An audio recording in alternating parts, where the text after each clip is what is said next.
اينشتاين بيقول التعليم مفهوش ملل، حط نفسك مكاني هتفقد الامل. ملينا المدرسه ونظام صب وكب، شرح طول الوقت عمل لنا دروب. يا استاذنا عقلي مش سبونج بوب، يشرب المعلومه وبعديها يكب. هنا في نوسكول طلعنا من الدروب، لعب مرح تفاعلات هتعجبك يا بوب. نوسكول أكاديمي. Simply learn different. Hello everyone, welcome to this session for Nowschool Academy, and it's time to learn English with me. I'm Miss Nihal with you. Today we're gonna take Unit 4 Grammar, and the objectives of our session today are to differentiate between different prepositions of place and write sentences using the present continuous tense. The last objective of today is to analyze instructions using imperative. And if you remember from the last video, I asked you to search for imperatives. And I told you that if you know it, it's okay. If you don't know, so please be prepared for this session. Did you do that, dear guys? Let's see together. So please, my dear guys, write down below the video in the comments if you did so or no. And I know that you are so cheerful today, as Hinedi says, but please bring your tools, everything beside you. And I'm going to remind you what are the tools needed. We need the Muasir book, the school book, a dictionary, and the pens and pencils, highlighters, sticky notes, any other technological supplies such as the tablet, computer, laptop, or even the mobile. Downloaded on them the application to scan the QR code of the games that you love. Let's get started. Well, quickly I'm going to revise with you the keywords that we are gonna meet through the whole session of today, and they are the present continuous tense. We're going to talk in detail about this tense and the imperatives, the instructions, this somehow strange word. We are going to discuss it in detail as well. The prepositions of place, and we're gonna start our sentences using there is or there are and different ways to express this. Be prepared for this, please. And the first thing that we do every session is to go to pause the video and play a game. So please don't be late. It's a pre-quiz. I'm waiting for you till you return back. Be back soon, please, dear guys. Not Jerry is the first one today, but this cute cat. Hey, cat. Hello. Hello. Okay, welcome back. How was the game? Good students and pupils. Great. Be ready for the next point. The first thing that we're going to talk about is the present continuous tense. In some books or some teachers call it present progressive tense. What's the present continuous or progressive tense?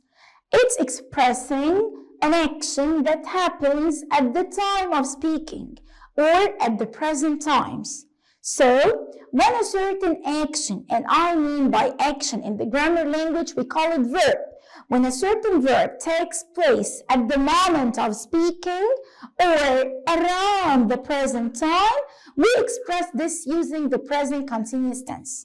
For example, what is Miss Nihal doing right now? She's explaining the lesson. She's talking. She's speaking English. What is Ahmed, for example, doing now? He's listening to Miss Nihal, and so on. Okay, let's move to the other part. Well, guys, actually, we don't use the present continuous tense for the actions just happens right now. But we can use it for the actions happening around now. Okay? So it's not necessarily at this very moment. For example, as you can see on the screen, Sally is studying really very hard for her exams this week. So her exams are about to come. It's not just now, okay? This week means the near future, because some teachers can call it this, near future. Let's see the next example together. Look at the screen with me. The next example says, Tim is exercising a lot these days. So around the present time, not actually at the moment. Okay, I want you to read with me the third example, please. Okay, I'm hearing you just saying it to me. I'm working a lot this week at the university. Great. Let's move on to the next point. The question here is, how do we form the present continuous tense?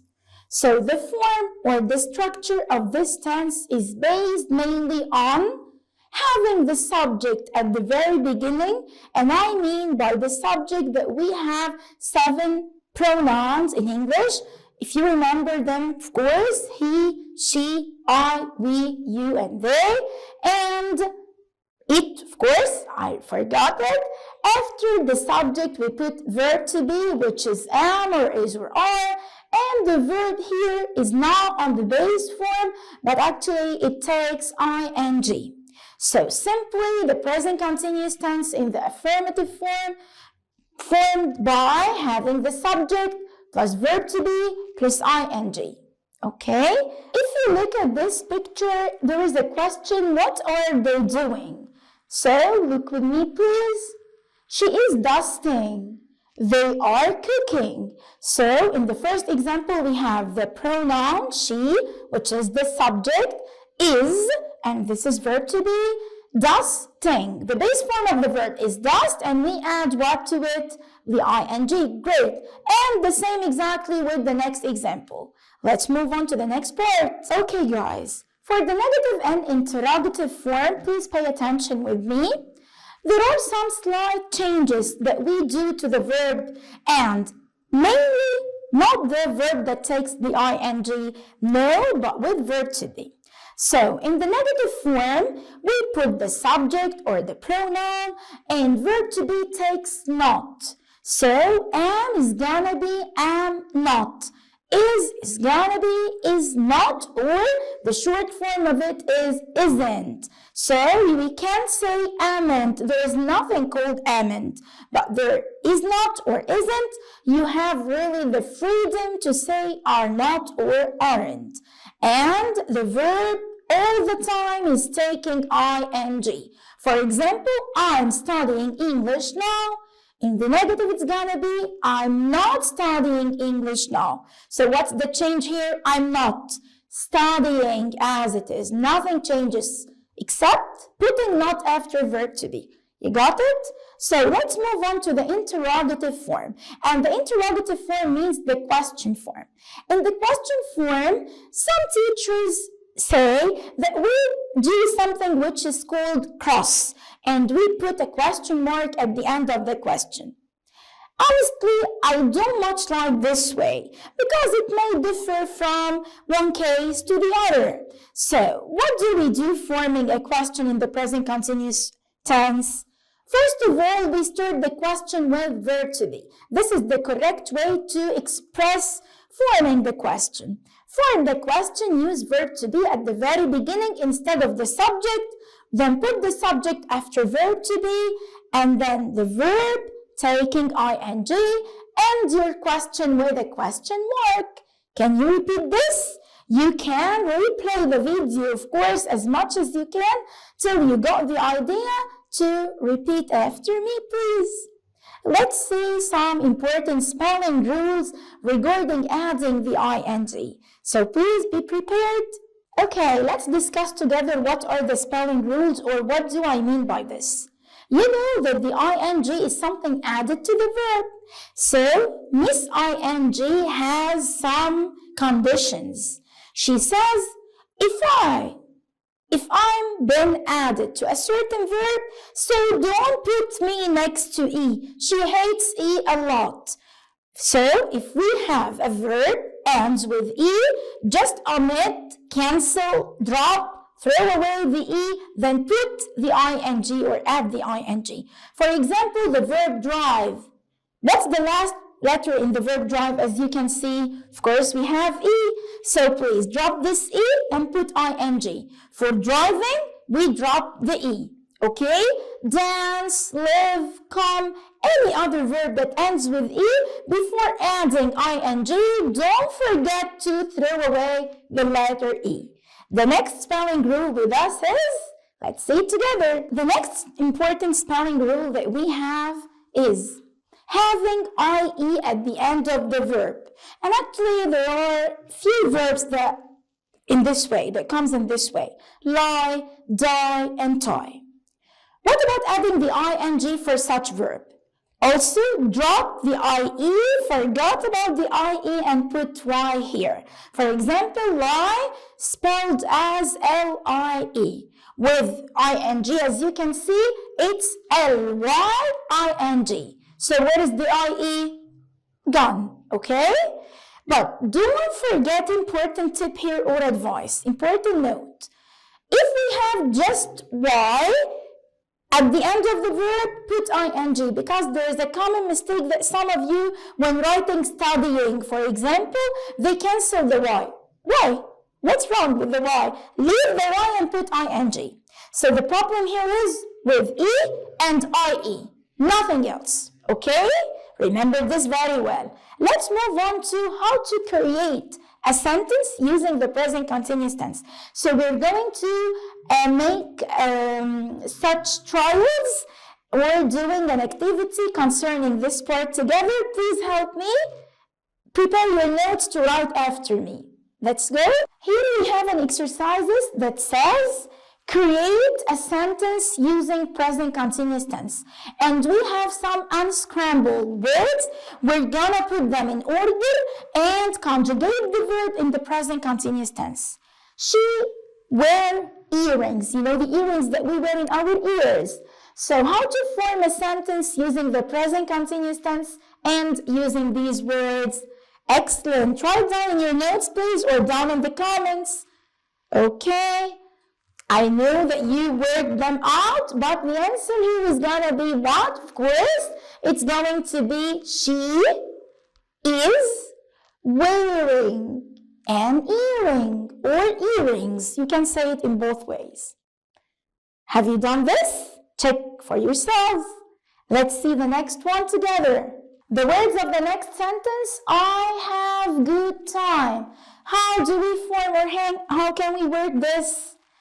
Great, I'm having a good time. A bit faster. Number 3, let's read it together. Number 3, the train come. Ends with E, pay attention.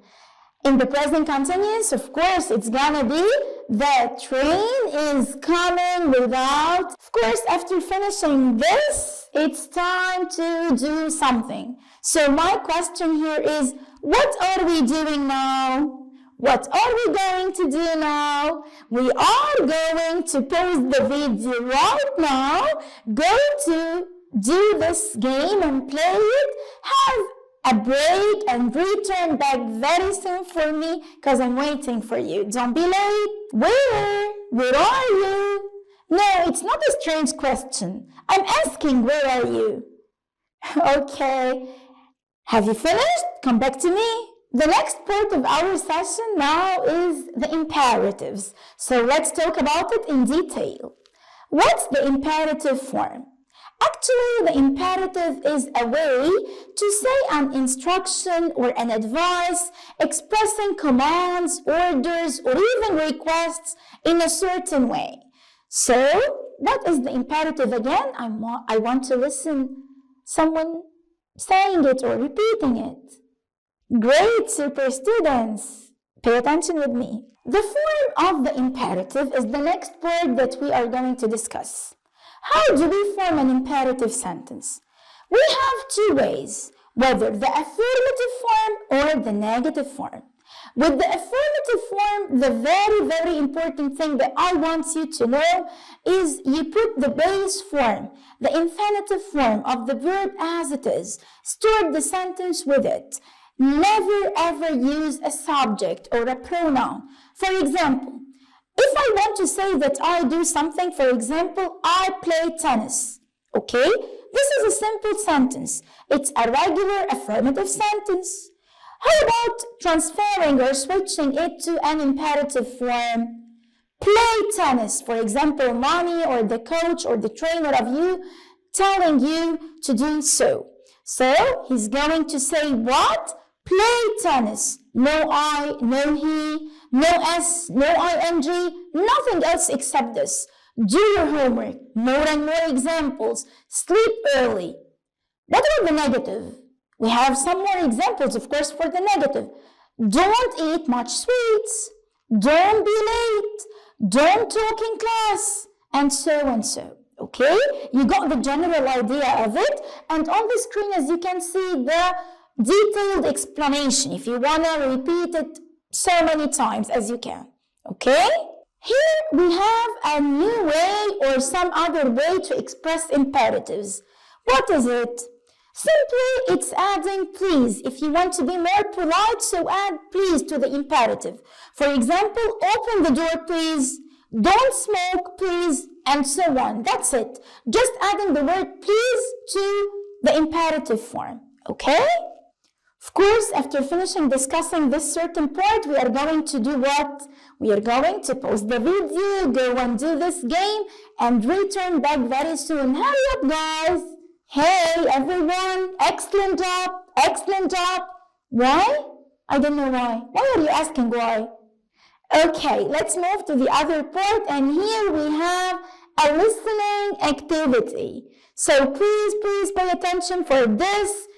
Keep yourself isolated and separated from any sort of distraction and be all ears with me, okay? Please, guys, open your student's book, page 38. Or if you have the Mu'asir book, open it on page 183. Listen to this conversation between the two sisters. And after listening carefully for such conversation, please tell me what is Rhonda doing. So enjoy listening. Student's Book, Unit 4, Lesson 3, Exercise 1. Listen to the conversation between two sisters. What is Rhonda doing?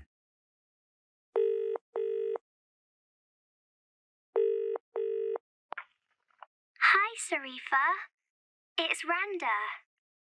Oh, hello, Rhonda. Where are you? Are you at home? Yes, and Uncle Yasser's here with our cousins, Holla, Reem, and Samira. What's Mum doing?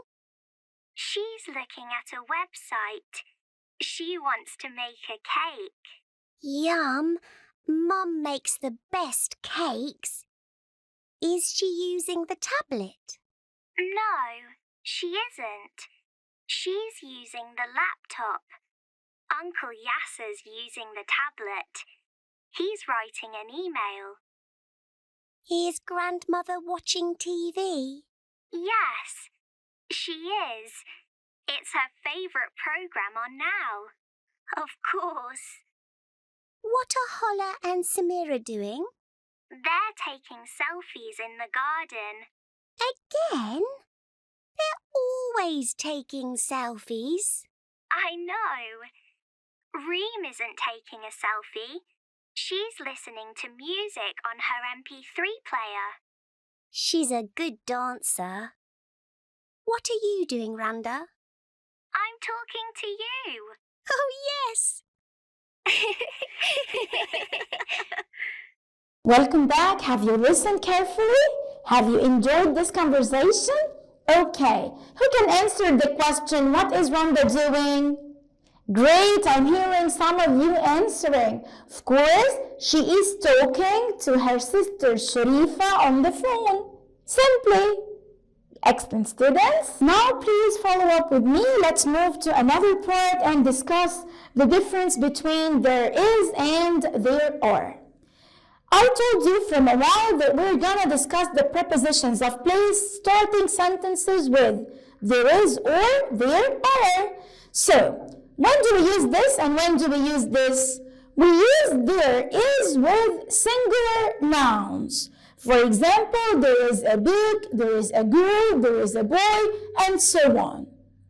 And we use also there is with uncountable nouns. For example, there is sugar, we can't count sugar, so we use is. There is milk, there is sand, and so on. So there is with a singular countable noun or with uncountable nouns. Okay? Please pay attention with me because I go through the next two slides. Okay? So I'm not discussing everything in each point in sequence. I'm just giving you the general idea and emphasizing the points. So pay attention with me, please. What about there are? There are is used with plural countable nouns or what? Can I ask you a question here? Can we use there are with uncountable nouns? Who says yes and who says no?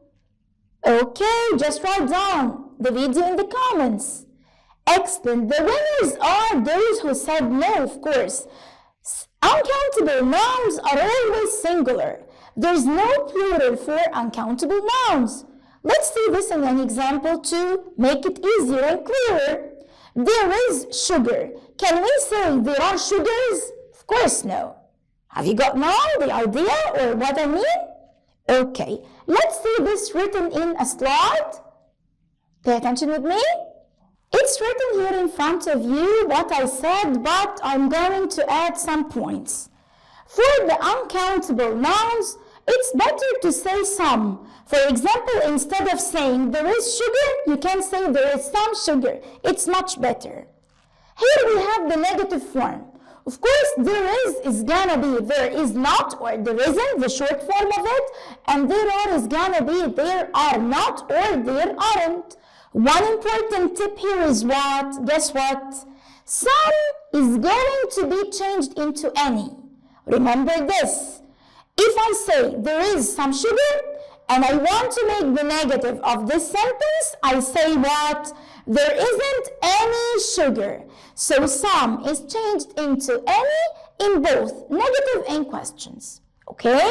You got it? Here is all what's written in front of you. In the question, we start with is or are. So, again, the same example. There is a book. There isn't books, or there isn't a book. Is there a book? There is sugar. There is some sugar. There isn't any sugar. Is there any sugar? So any comes with what again? Negative and question. Don't forget. Here are more and more examples. I leave you to read them as if you are analyzing something. Read them slowly. Try to work them out if you want. Take your time to see more and more examples. Why are you getting such nervous? Calm down, please. Calm down. It's not that difficult. Calm down. Okay, please let me tell you something here before leaving the examples for you as I told you. There is another way or a new way just to know to express the question with there is and there are, because you are going to be asked in this in the exercises. Start the questions with how many. For example, how many books are there? How many pencils are in your bag, and so on, okay? So the question may come starting with how many. And also I will leave you with the examples. Here, it's somehow describing a picture, okay? Asking about, is there something or no in a certain place or in a certain picture. After this, of course, we discussed a certain part, so we are going to do what? We are going to pause the video or go down to the link below the video, play the game, and be back to me. You can have a small break. I'm waiting for you, so don't be late, please. Hey, what's up? Really? Is it only a limited thing? It's a limited amount of games? I know that you adore and love games very much. For this, I have my dearest students ever, and I'm going to give you some extra exercises, not to be a limited amount. Repause the video, go and play this, and come back to me. Don't be late. Hey guys, welcome back. Where are you? Okay, good job. Thank you so much for saying such comment. You say it's لفتة جميلة منك, but it's not لفتة, it's لفتة, right? Okay, thank you so much. Let's go to the other part, which is the prepositions of place. And I know you like this from maybe KG2 or grade 1. I know that you like this. It reminds you of the old days. So, what are the prepositions of place? Let's discuss it using these flashcards. Pay attention to the screen. Let's discuss where is Mark. What? Mark is on the Facebook? No, not that Mark. This voice called Mark. Where is Mark? Yeah, great. Let's discuss it together. Mark is next to the chair, the first one. Do you have any other option or any other opinion? Of course, Mark is next to the chair. What about the next one? Yeah, great. He is behind the chair. I know that's something interesting. The end of the session is always like that. Okay, let's see the next one. Here is Marcus under the table. He's a naughty boy or what? I don't know. And here he's in front of the chair. I know that it's an amazing thing. And you're saying this for what, do you think? Tamam, okay, so pause the video, go and play a game related to the prepositions. I don't know whether you will find Mark or no. Tell me. Go and be back soon. I'm waiting for you. Hey everyone. What are you saying? I know that you are super. But of course also, I'm like Hinadi is saying. I think so. I let you play a lot today. I think this is the most session or the greatest number of games that you have played ever, right? Okay, here we come to what? Here we come to the ethical value. And the ethical value of today, or the moral value, is about satisfaction, to be satisfied. For example, Miss Nihal gave you many games today. Are you satisfied? Means, هل أنتم راضيين؟ Because السعادة في الرضا. Happiness depends on our satisfaction. Always be satisfied for whoever you are and about whatever you have. Okay? Let's discuss it in some religious issue. Pay attention with me. As you can see here, a wise saying says, personal satisfaction is the most important ingredient of success. So to be successful, always focus on your blessings, on the things that you have. Don't focus on the missing parts or things that you don't have, because by this you are not going to be a successful person. And there is a Quranic verse that says, أعوذ بالله من الشيطان الرجيم بسم الله الرحمن الرحيم ولسوف يعطيك ربك فترضى صدق الله العظيم. I think Allah is saying to us or conveying to us a very important message, and that's it. After Allah is saying, I will not say anything. Please do this and apply it in every simple or single issue in your life. Okay, dear students, let's move on to the other part. Here we have a review or summing up of what we've taken throughout the whole session. Let's remember together what have we taken today. Okay, first of all, we talked about what? Yeah, right, the present continuous tense, the simple sentences of it, and the affirmative. I mean by simple sentences, the affirmative, the negative, and the interrogative or the question form of it.